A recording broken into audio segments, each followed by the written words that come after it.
म काठमाडौँ गएर झानकाले भएछु साथीहरू। अहिले म मेरो गाउँ आएको छु। त्यो मेरो घर हो साथीहरू। आफ्नो घर फेरि देख्न पाइयो। कस्तो भोक लाग्यो साथी हो।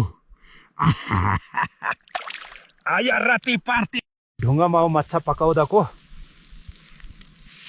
स्वाद नै बेग्लै हुन्छ।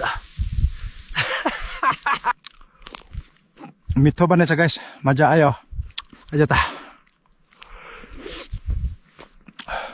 ओहो, यो ठाउँबाट भर्खर मनुष्यहरू हेरेका छन्।